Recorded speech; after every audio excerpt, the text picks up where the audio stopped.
नमस्कार, चैनल दिख रहे हैं आप और मैं हूं शिल्पा शर्मा। पन्नून कश्मीर ने ऐसे कई सारे सवाल उठाए हैं जहां पर जम्मू कश्मीर में सुरक्षा को लेकर भी सवाल उठाए गए हैं। फिलहाल हमारे साथ मौजूद है, इन्हीं से बातचीत करेंगे। सर, ऐसे कई सारे सवाल आपने उठाए हैं केंद्र सरकार पर, क्या कुछ कहना चाहेंगे? हमने पहला जो प्रश्न उठाया है हम भारत सरकार से, क्या वो क्या समझती है यहाँ पे आतंकवाद का परम लक्ष्य क्या है? यहाँ पे आतंकवाद का परम लक्ष्य यहाँ का हिंदू है, उसको खत्म करना है। क्या भारत सरकार इस बात को मानती है? यहाँ पे नंबर 2 टारगेट स्टेट है, नंबर 1 टारगेट स्टेट नहीं है। क्या यहाँ पे आतंकवाद का स्वरूप जिनोसाइडल है?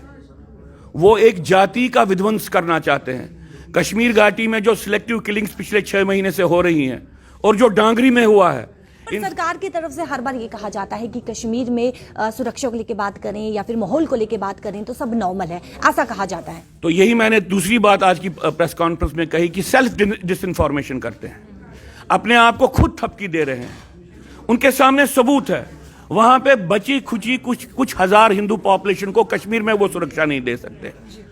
डांगरी में वो खुद बोलते हैं कि हमने पिछले साल शायद जुलाई या अगस्त में ये कहा था कि वीडीसी को सक्रिय किया जाए। तो इस वक्त वहां पे डांगरी में वीडीसी सक्रिय क्यों नहीं थे? किन लोगों की जिम्मेवारी थी? उनको हथियार क्यों नहीं दिए गए थे? ये जो नॉर्मल सी बात है, नॉर्मल सी ये एक पॉलिटिकल इसका पर्पस है कि लड़ाई करने के बगैर ही, प्रॉब्लम को खत्म करने के बगैर ही वो उद्घोषणा करें कि नॉर्मल सी आ गई। लेकिन सिक्योरिटी के पर्सपेक्टिव से ये एक सेल्फ डिसइंफॉर्मेशन की प्रक्रिया है और इस सेल्फ डिसइंफॉर्मेशन के कारण सबसे ज्यादा असर गवर्नमेंट की हैंडलिंग पे पड़ा है, सिक्योरिटी फोर्सेस की हैंडलिंग पे पड़ा है। क्या अलर्ट लेवल्स है उनकी यहाँ की सिक्योरिटी को हैंडल करने के लिए? आपको मालूम है अमेरिका में होमलैंड सिक्योरिटी है, वहां पे वो एसेस करके हर महीने के बाद कहते हैं कि इस वक्त येलो अलर्ट है, रेड अलर्ट है, ये अलर्ट है। यहां पे कौन सा अलर्ट है? जब अमित शाह जी ने ये कहा कि 360 डिग्री नेट हम देंगे, इसका मतलब ये हुआ था इससे पहले 360 डिग्री नेट नहीं था।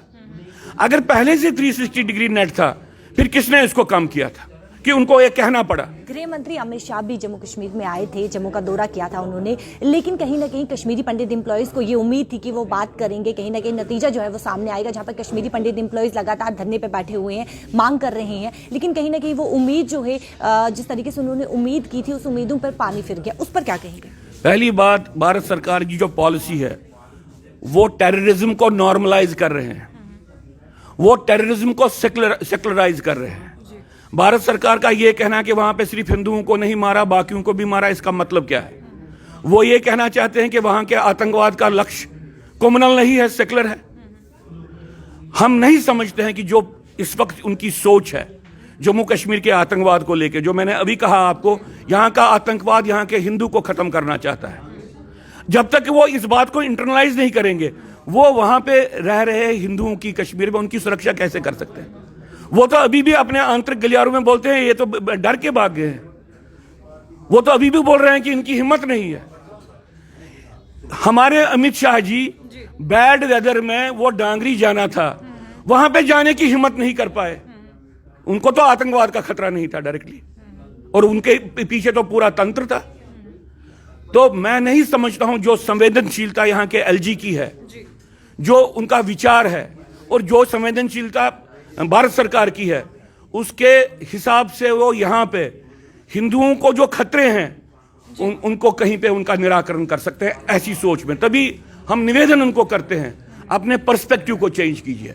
आपका पर्सपेक्टिव वही है जो कांग्रेस का पर्सपेक्टिव था। कश्मीरी पंडित एम्प्लॉयज राहुल गांधी जी से मिले, क्या अब वो उम्मीद जो है जिस भाजपा सरकार से वो उम्मीद लगा रहे थे, क्या अब उन्हें वो उम्मीद जो है वो नजर नहीं आ रही? अब वो राहुल गांधी में वो उम्मीद नजर आ रही, उस पर क्या कहेंगे? देखिए, कोई भी, हम में से कोई भी किसी भी राजनीतिक नेता को मिल सकता है।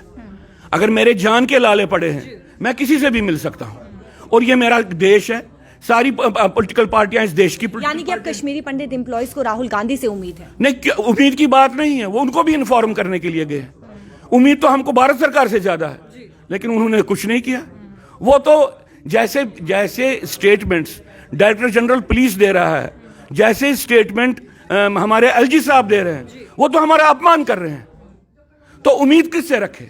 न राहुल गांधी से उम्मीद है, न अमित शाह से उम्मीद है, इस देश से उम्मीद है, इस देश के तंत्र से उम्मीद है, और उसी के लिए तो हम ये गुहार कर रहे हैं, ये बातें कह रहे हैं। चलिए, बहुत बहुत शुक्रिया। वहीं पर जिस तरीके से सवालों पे सवाल जो है वो सुरक्षा को लेकर उठाए गए हैं, वहीं पर साफ तौर पर आप सुन चुके हैं कि इनका क्या कुछ कहना है। इसको लेकर आपकी क्या कुछ राय है, आप इसको किस तरीके से लेते हैं, आपका नजरिया क्या है, अपनी राय कमेंट सेक्शन पर जरूर रखेगा। कैमरा पर्सन राकेश के साथ शिल्पा शर्मा, जम्मू।